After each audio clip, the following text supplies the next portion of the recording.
Ice photos. Are you ready? Let's shoot. Damn, baby.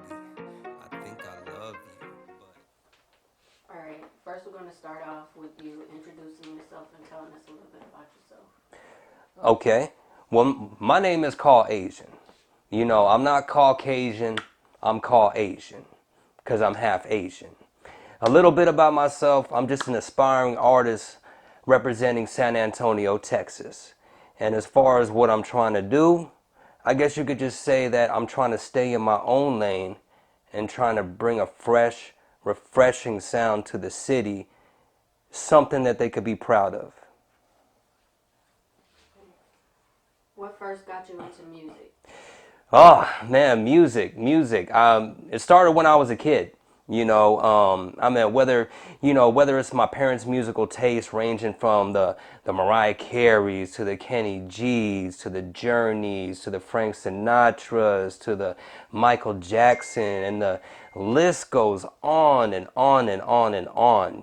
So I guess you could say, everything for the most part. But if you were to ask me, what got me into hip hop, like, as far as like me wanting to do it, let's see. I'm a Navy brat, so shout out to all the military brats out there. You know who you are, So I was living in Yokosuka, Japan at the time. My dad was in the Navy, stationed in Yokosuka, naval base, and I went to the library because, see, during the time, this was around like 94 or something like that. So they had the, famous parental advisory sticker on there, made famous, brought to us by the legend Luke himself, Mr. Representative of the Two Live Crew, So that parental advisory sticker, you could not buy a CD unless you were over 18 and when it had that label on it. So, of course, my parents, hip hop was new at the time, and they were like, they didn't understand it. They were like, oh no, we don't want our kid listening to that. You can't have that. But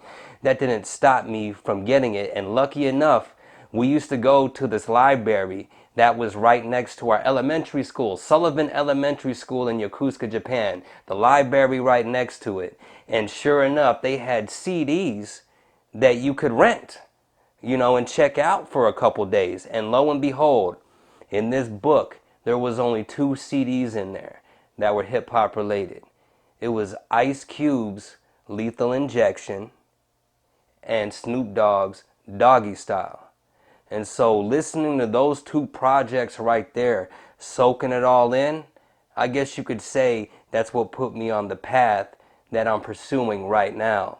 And I also got more to say about my pursuit of music at a later time, because I already know there's going to be another question asked about it, so I'll save it until then. Who inspired you to make music?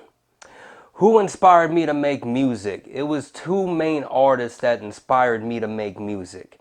And it was Juicy J, or you could say 3 6 Mafia, and Eminem.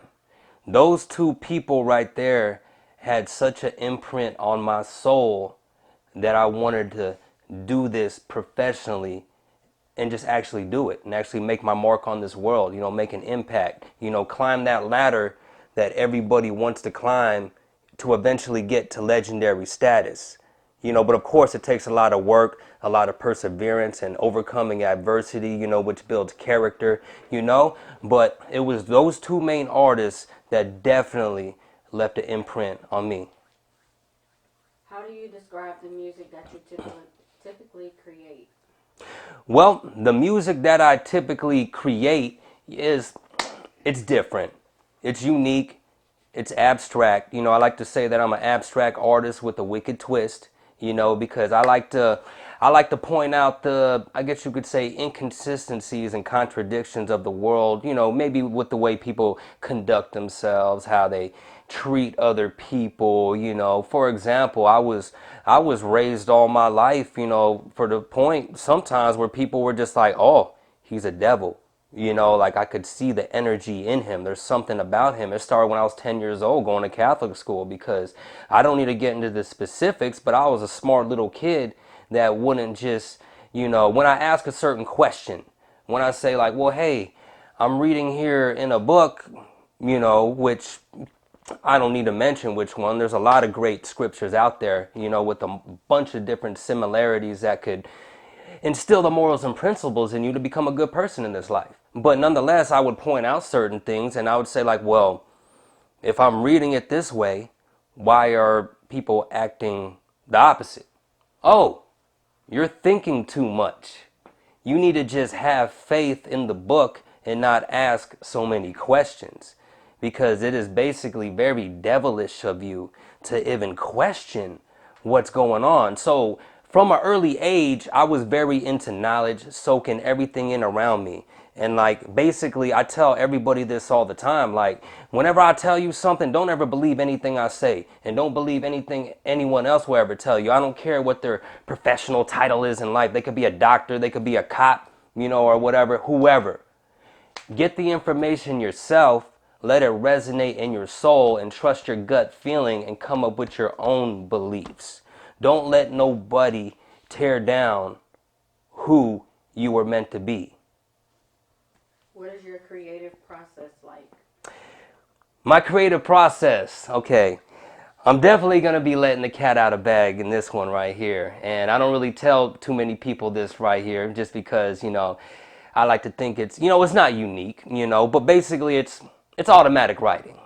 It's basically, usually my peak hours of writing are anywhere from 2 to 4 a.m. So I usually meditate. I like to get in tune, make sure my chakras are vibrating at the right frequency. I might do a couple mudras here and there, just to make sure that, I'm fully relaxed, and the blood is circulating the way it should, and my brother Drew got bangers, by the way. He makes all the beats too, by the way. Everything you hear from me, you go holler at Drew if you want a fucking banger, but I'll take his beat, that I love, and I want to make something too. And I'll zone out with it for like 3 days, leading up to, you call it a ritual, or, my practice of writing, or whatever. And then when it gets to that point for me to write, that beat has literally became a part of me already, to where I could write to it without even hearing it, So once I get down to the point of actually creating,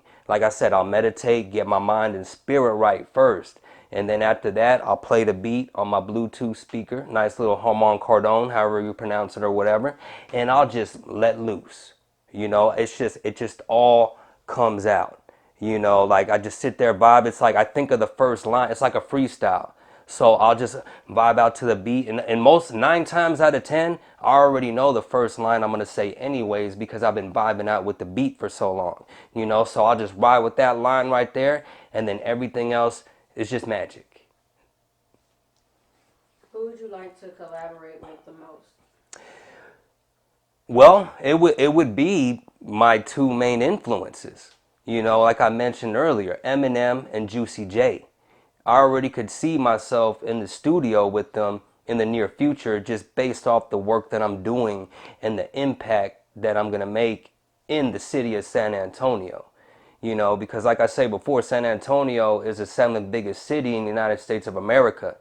And there's definitely no reason why, like there's a lot of greats that done it before us. Shout out to Kylie, shout out to SoSanAntone, and shout out to Rich, Southside Hoodlum over there on the South Side. Man, they definitely got a nice little movement going on over there with Ace the Shooter, dope ass fucking director, along with my director Dice over here. They actually collaborated on some stuff before. But nonetheless, I want to collaborate with whoever, and to answer my question I was just going to answer, but I almost sidetracked myself. I'm really trying to put the spotlight on the city in a way that it hasn't been done before. That's why in my songs like Say Town Walk, I shout out all the legends who've done it before me, because I basically took their blueprint and I'm acknowledging that fact and showing love and respect whenever I see them. But I'm trying to put my own twist to it, because really at the end of the day, I know at the end of the day, I already have an advantage, and I'm taking advantage of that fact due to the fact of my skin complexion. People are going to look at me and be like, oh, it's a white dude who could fucking rap his ass off. And it's like, yeah, right. And I'm definitely doing this with respect for the culture where it came from. Because at the end of the day, this is black music. That's where it came from. Me, I was just a fan, who love the energy and the creative spirit of it to where you could just say what's on your mind and everything and people would gravitate toward. So the only thing I could do is treat the culture with respect by not only doing it at a high level, but then turning around after that and bringing the next people up with me. Provide opportunities for people who may not necessarily have that opportunity. So to me, that's what I'm going to do, to respect the culture, to make sure that I don't disrespect it, make sure I shine a good light on it and bring a whole bunch of people with me. And did I answer that question, or what was the question again? I'm sorry. Who would you like to collaborate with the most? Oh, okay. Yeah, yeah, yeah. I did answer that. I drew it out a little bit, but of course, everybody in the city too hit me up, man. Of course, I already got a song with SoSanAntone. It's gonna be my next single called "Freaky." That one's gonna be a crazy one. Gonna rent out a room at the West End and everything, and it's gonna be crazy, So that's gonna be a good one right there. And then of course, Kylie. I meant Rich. It'd be nice if I could get the Say Town Walk remix going this summer. That'd be dope. To really, really put the spotlight on the city, or whatever, having people who are doing it at a high level representing on one track, which I feel, and of course I know the fans, love me or hate me, are going to correct me if I'm wrong, but I feel that this is going to be a song that could definitely represent the city in a good light, where people could be proud to say, I'm from San Antonio. If you could go open a show for an artist, who would it be?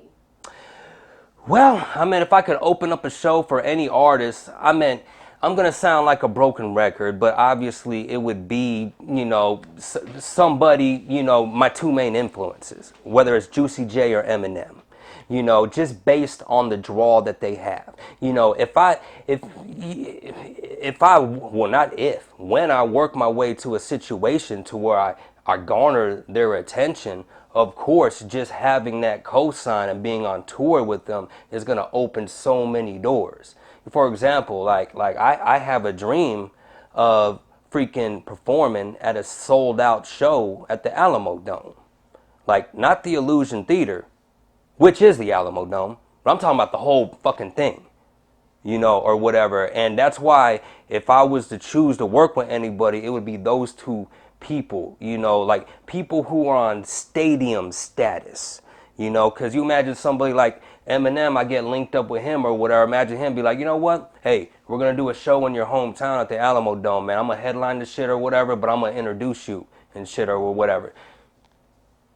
Just imagine, I just started. I only got like 400 and something followers on my IG, but it's steadily climbing every day, and I'm getting all this love from people. It's a slow grind, but of course, a cosign like that, it'll just blow like the ceiling off the roof, or whatever. So of course, it would be someone like them, along with the greats in the city, because in the next couple of months there is going to be shows coming up. Nothing confirmed yet. But of course, the greats, like I already mentioned before in the previous interview. Oh, I forgot to mention Live Ola too. I forgot to mention Little Ken. Mr. Prince of Camilitary. Shout out to you and everything you got going on over there with the Convos app with Chamillionaire and everything. I can't wait to meet y'all one day. But hey, I got a lot of work to do first, right? I got to prove myself. So shout out to everybody that's done it before me, man. Nothing but love. What is one message you would give your fans? One message I would give my fans is that mind over matter. You could do whatever you set your mind to. You just got to do it. You could say you want to do this shit, whether it's music, whether you want to open up your own real estate business, whether you want to open up your own food truck just to start off, just so you could eventually get your own restaurant. You could do whatever you set your mind to. You just got to, your actions have to line up with what you want to do. Flat out. It took me 3 years to get to this point right here. A lot of adversity, a lot of hard work, moving my family around here and there before I finally got everything settled down. I'm a contractor, driving and everything, vehicles breaking down, thousands of dollars of repairs here and there. But then at the same time, still having the thought that, God, I really want to give this that one shot to do it right, And so now I'm finally here. After I went through all the ups and downs, I'm finally in a situation to where my family is taken care of, and now I could fully focus on this music. but it's not going to happen overnight. You can't sit around waiting for somebody to save you, because at the end of the day, the ones that got the big bag, that's going to invest in you, they're not going to invest in you if you don't believe in yourself. And how do you show that you believe in yourself? That you're willing to drop the bag on yourself, that you're willing to invest thousands of dollars in your company, your brand, because you're more than just an artist. You know, this is the music business. You know, like, yeah, you may got the creative part on point, but what about, are you handling your business though? Are you preparing for what you have to do to garner that attention, for somebody to come along and say, you know what? He got a little traction already. I could see that he's putting money into his campaign. And if I just infused this big old bag right here, it just might blow it through the roof. So my advice to my fans or anybody, no matter what business you want to pursue, make sure your actions in life line up with that. Stay down until you come up, no matter if you got the money or not. Don't spend it all. Spend your money like you're broke. Okay, don't be like a lot of these other rappers who want to present themselves like they're already living that life, you know, wearing all this fucking fancy high-end shit and all that, but then they don't have any money to fucking promote themselves. Because you look good, but as far as the music, there's a reason why a year later there's still only like 300 views, like if that, you know. So just mind your business instead of minding everyone else's business. And when I say mind your business, that means make sure your mind is on your business and make sure you're doing what it takes to eventually make it profitable. Do you sing in the shower? If so, what songs? Sometimes I don't necessarily sing. I meant like I'll rap like my shit, like, you know, my songs and everything like that. And I might jam some other industry stuff and everything. But usually in the shower, I'm usually quiet in a meditative trance anyways. To me, that's one of the many meditations I do throughout the day, you know, or whatever. So I'll sit there, vibe out to whatever, and I'm usually just dancing or whatever, doing some goofy stuff or whatever. As y'all saw in the Saytown Walk video, I'm not no dancer. I don't dance, but I'm not afraid to put myself out there. You know, I'm not afraid to look goofy to entertain you and make you laugh. You know, so like I seen some comments, you know, before that was like saying on my video like, hey, you got to work on your dance moves, but you got it, homie, you know, with a 100 emoji, you know. And I'm like, that's love, because that's constructive criticism right there. But you're right, maybe I do need to work on my dance moves. Who knows, maybe I'll be a little Usher one day or some shit, you know. But but to answer the question, no, usually in the shower I'm usually just vibing out in my own zone or whatever, just trying to focus on my inner self. What would you be doing right now if it wasn't for your music career? If it wasn't for my music career, what I'd be doing, I would still be hustling, legitimately. You know, let me put that out there. I don't want to make it out to seem like, you know, I'm just, you know, hustling in these streets. No, I don't come from that environment. I was blessed enough to not have to do certain things, you know, and when a lot of the people that I'm around, you know, they had to do a little this and that, you know, or whatever to survive. And that's why I always had nothing but respect for people like that. And I conducted myself that way. And that's why I never had any problems. Nobody, all my life, nobody's ever picked a fight with me, because I was that cool ass dude who knew that you treat people with respect no matter where they come from, and you're going to get it right back. You know? So, I'm sorry, what was the original question again? The original question was, what would you be doing right now if it wasn't for your music career? Right. I would, and my answer was just hustling, you know, just like what I'm doing right now.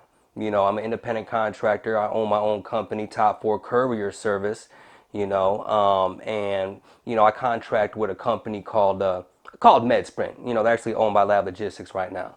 But they blessed me with an opportunity 3 years ago to where I could work 7 days a week doing overnight shifts if I wanted to, you know, just to be able to get that money, you know. And that's another key too. Don't be afraid to work, you know, because whether it's opportunities like this, or I used to be homeless in the terrace before, over there right next to Rutledge on NACO Parent off Parent Vital. And when I was over there in 2015, I was blessed with a position to help me come up working at King Cable, where they provided you with a work truck so I could go hook up cable and shit, you know. But when I was doing that, I was doing pretty good, making like 900 a week, which is pretty good, you know, at that time or whatever. You know, somebody who's used to making like $13 an hour, where you get like $400 a week net or something like that. You know, to me that was, oh shit, and I get my own truck. But then at the same time, the people I was around, people people got all the opportunities in the world, but they don't want to work. At the end of the day, nothing's stopping them in their backgrounds or nothing like that. You could come over here and work where I'm at and hustle all day in the heat, but people don't want to get sweaty. People don't want to get dirty. People don't want ants crawling all over them. No, I can't do that shit or whatever. But what are you willing to do to make it happen? Remember that. Where have you performed? Where have I performed? I've only done one show.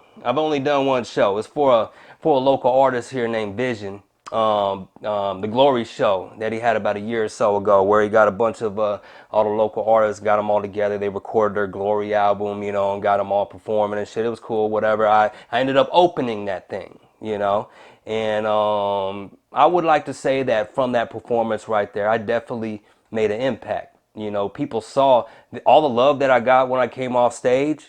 It was amazing. And you know who you are who gave me love. Because what did I do? I went back into the crowd after I performed because I wanted to see how everybody else did.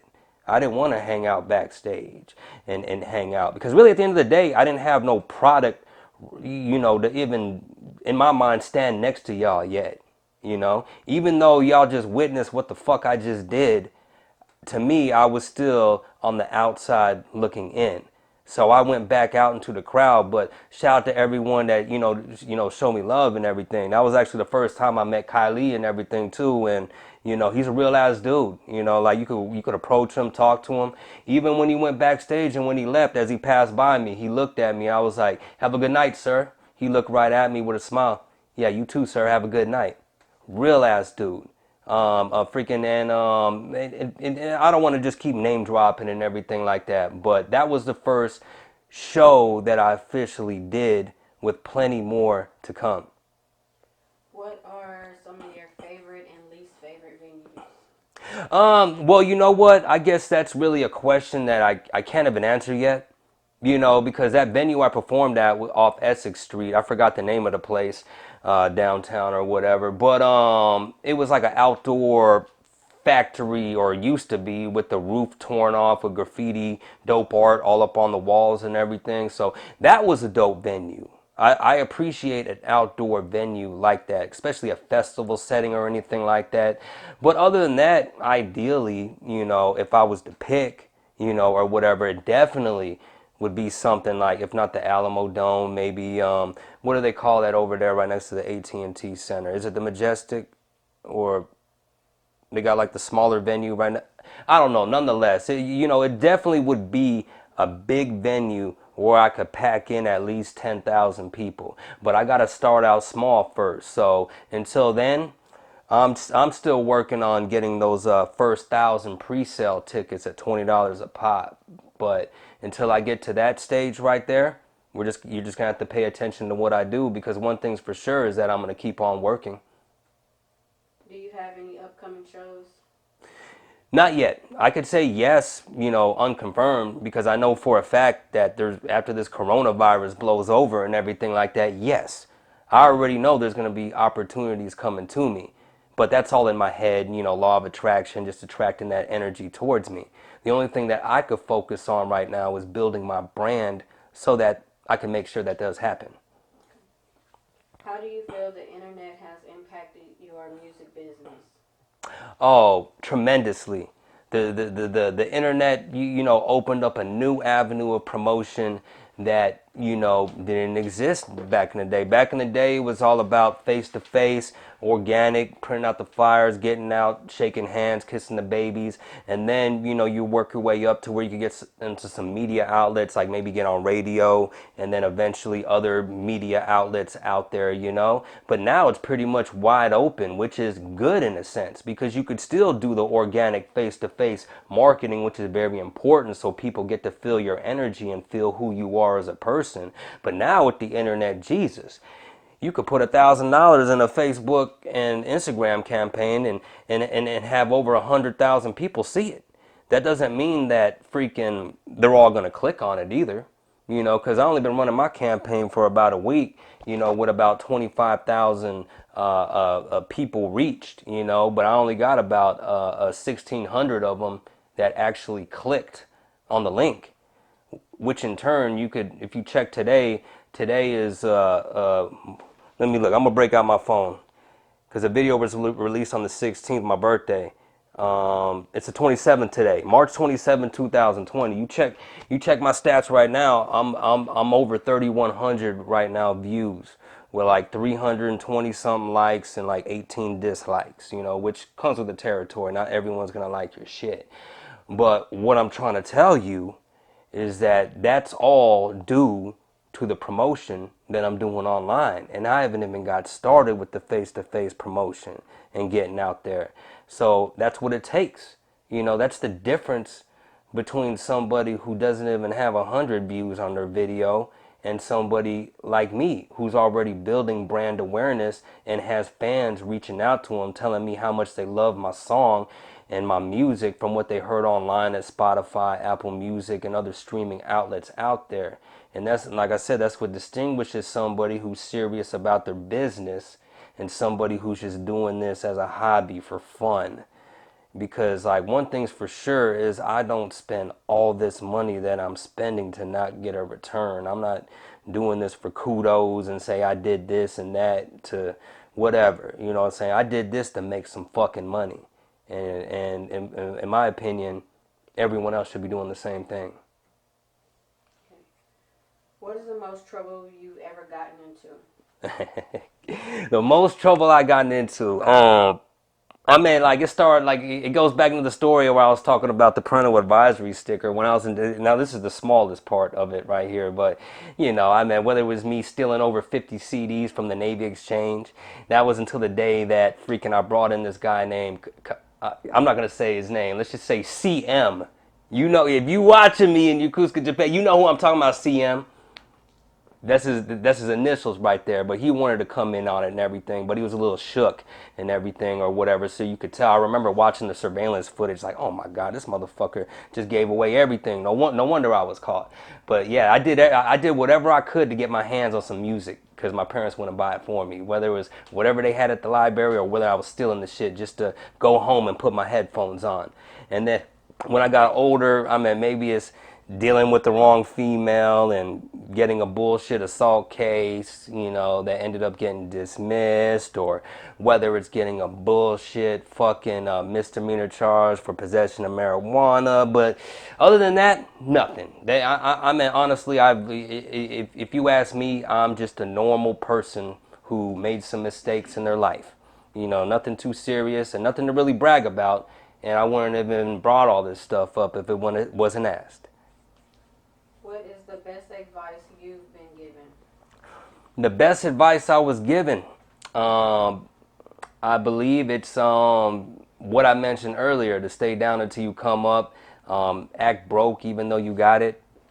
Just because you got the money out there don't mean you need to try to live up and keep up with the Joneses and try to portray to the people that you're living a certain lifestyle when really you're living paycheck to paycheck to live up that lifestyle.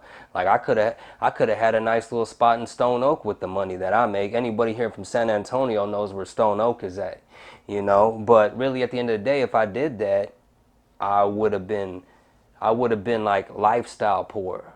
All my money would have been to pay for this expensive ass spot, property taxes and everything that comes with it, And, I meant like, don't get me wrong, my family is well taken care of, so we stay in a nice little 1-bedroom, all bills paid apartment. I'm not afraid to say that, because at the end of the day, if I didn't do that, and it's renovated by the way too, so it don't look like shit. That's why I went there too. I was like, this was meant for me to live here.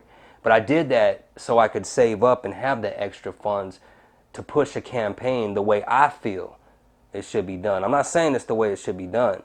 I'm saying this is how I feel it should be done. Me putting my money up, whatever it takes to have a professional sound, professional video, and putting the money behind promotion. Because nobody's going to know about your brand if you don't promote. Tagging 100 people on your Facebook every day is not going to do it. I'm sorry. I hate to break it to you, but that ain't it. If you could change anything about the industry, what would it be? Well, honestly, I wouldn't change nothing about the industry. The industry is thriving, in my opinion. Money's flowing in, especially with the money they're making off streaming services right now. The whole perception, yeah, CDs died and everything like that, but I mean, like, freaking, vinyl died at one point, tape died at one point. See, it's just now it's a new medium. It transferred from ownership to subscription based. Which is cool in a way, because for $10, $15 a month or whatever, you could have access to the entire catalog and not have to worry about holding a physical copy. So the music industry is thriving. I mean, really at the end of the day, it's really up to the individual what they make out of their opportunities. Like as long as you study business and you're on your business and you know what you're worth, you shouldn't get screwed over in this industry. That's just my opinion. Especially if you got your business right, you got a good lawyer on deck to be able to go over certain things, and really at the end of the day, don't sign too early. You definitely not going to get a favorable contract if you sign too early. You want to build that brand first. Be self-sustained. You want to come to the label, in my opinion, you want to come to the label like I got at least 300,000 already, ready to promote. I don't need your money. I just need your channels, like your promotional channels, all your media outlets. I need access to that. And then with my funds, it should blow everything up, or whatever. So it should in theory, right? But to go back to what you were saying, I'm pretty sure I covered all bases with that question. Lastly, what's next for you? What's next for me? What's next for me? I'm gonna keep working. I got the next video I'm gonna put out with Dice. One of the best directors here in the city is gonna be a video called Freaky, and that's gonna be with a local legend here, SoSanAntone. I got him featured on there. And that's my brother. That's my big bro right there. Out of everybody, I fuck with a lot of people in the city and didn't really get a good reception. And it's crazy how it would take one of the legends to freaking get behind me, and say, fuck him. Like it's saying it. Like that's his trademark, I guess you could say. Fuck him. Fuck them if they don't like you. I know what type of person you are. You're a stand-up person. You got high morals and principles. You're all about helping people and bringing the next person up. There's no hate in your blood. You want to see everybody succeed. And that's why I'm blessed that the one person who's fully behind me, as far as artist-wise, is a legend here in the city. And if you don't know about SoSanAntone, you need to look him up. He's put in plenty of work for over 2 decades now. And you should know about him. But that's going to be the next single right there, Freaky. I'm not going to tell you the details about like the video and everything like that. That's something you're going to have to see yourself. But one gift that I have for you at the end of this video is the song is going to be available for you to hear for the first time right here. And that's what's coming up next. Along with another song that I got called The Industry, parentheses, Your Bitch. Now, I'm a very metaphorical rapper, and when you see that title, The Industry, parentheses, Your Bitch, you gotta wonder, like, what the hell is he talking about? Okay, let's just say sometimes people get in certain positions and they want to stop the next person from succeeding. They might fuck them over with bad business practices or whatever, try to break their spirit, or whatever, which is definitely not the move, because really at the end of the day, you might have just burned a bridge that you might have needed or you might not need it, or whatever. But at the end of the day, people make their decisions, and I just got to roll with who I feel like is fully behind me 100%. So look out for everything. Drew got bangers. My brother got all the beats. He's going to have his website. It's already up. There's no beats on there. But drewgotbangers.com, he's about to have that updated pretty soon for everybody, who wants a beat, whether you want to lease it or get the exclusive rights. Hit up Just Dino, like he's part of the team too or whatever. My engineer, my brother, you know what I'm saying? We're going to be doing a lot of stuff with the photography and everything like that too, which I'm excited about, which you already got started. Reach out to Dice Photos, like if you definitely want that industry quality video And that's about it. Oh, store opening up soon on 1999 Golf Mart. But there's more information on that soon. That's going to be the spot where you could get anything top 4 Cauasian or SoSanAntone related. We're going to have a t-shirt print, a presser in the back and everything. You get that service with a list of other things that's going to come also. We're going to have concerts out in the front of the parking lot. We're going to block everything off, have a stage DJ, jumping castles for the kids, food, barbecue pits, you name it. You know, so look out for that soon. Shout out to everybody that supported me. And remember to always show love. Peace. Up and down, round and round, fucking this wild bitch upside down, in and out, round and round, look up to me as I'm putting it down, up and down, round and round, fucking this wild bitch upside down, in and out, round and round, man I love my sweat dripping in your mouth, you little freaky little bitch, little leaky little bitch, little kinky little bitch, you little freaky little bitch, little leaky little bitch, little kinky little bitch, you little freaky little bitch, little leaky little bitch, little kinky little bitch. She pulled out this dick while she bent over quick while sucking this dick, you little freaky bitch. I feel like $100 million. Yeah, all bills from what me and Drew cook out the crock pot. Man, y'all know the deal. Got a card appeal and I'm trying to lick that morning dew, make that ass pop. Baby so wet, I canoed with 2 fingerprints, leave an imprint, and she'll take off in a minute. Come hard, she eat a spinach. I can tell she does tricks like driving in a rental for a visit. Dreams very vivid, loose is how I'm living, always forgiving. Like the Lord tonight, when we sinning, just repent. It's a bet, we'll be winning. I just smoked a joint. Your bitch pussy so moist. I just smoked a joint. Just to prove my damn point that I'm the fucking man, I make you love me. That's God's plan, bitch, don't question it. Just let loose as I spread that caboose. We'll play duck, duck, goose, then I'm jetting, bitch. Unless you make a huge imprint on my soul, this one's heaven sent. She freaky but look innocent. Suck it all like a straw, so malevolent. The cat Mickey D's, I'm loving it. Up and down, round and round, fucking this wild bitch upside down, in and out, round and round. Look up to me as I'm putting it down. Up and down, round and round, fucking this wild bitch upside down, in and out, round and round. Man, I love my sweat dripping in your mouth. You little freaky little bitch, little leaky little bitch, little kinky little bitch. You little freaky little bitch, little leaky little bitch, little kinky little bitch. You little freaky little bitch, little leaky little bitch, little kinky little bitch. She pulled out this dick while she bent over quick while sucking this dick, you little freaky bitch. I told her this time that she better de-throat it. Looking in her eye, I know she better keep going. Catch it every time, she don't care how he throw it. Suck it till it's dry, taking care of that boy. She use a lot of spit, make it dance on that shit. Take a list, make it romance on the dick. Make it stiff, she know how to stand up a dick. Make a girl using no hands on the shit. I can feel it in my toe that she snatching my soul. Made me unload on the back of that door. Made me explode while I'm backing up slow. Does she know I gotta go, getting back on that road. I call her when I need her, just gotta send her addy. Now she following the leader, grabbing on the fatty while she swallowing the meter. And when she takes daddy, she around and wanna meet up. Hey, is she a freak? And she knows she is. She just like to show me how much of a hoe she is. She just like to show me how much of a pro she is. It turn her on when she do the inappropriate. Hey, is she a freak? And she knows she is. She just like to show me how much of a hoe she is. She just like to show me how much of a pro she is. It turn her on when she do the inappropriate, like it when emotion is. Up and down, round and round, fucking this wild bitch upside down, in and out, round and round. Look up to me as I'm putting it down. Up and down, round and round, fucking this wild bitch upside down, in and out, round and round. Man, I love my sweat dripping in your mouth. You little freaky little bitch, little leaky little bitch, little kinky little bitch. You little freaky little bitch, little leaky little bitch, little kinky little bitch. You little freaky little bitch, little leaky little bitch, little kinky little bitch. She pulled out this dick while she bent over quick while sucking this dick, you little freaky bitch.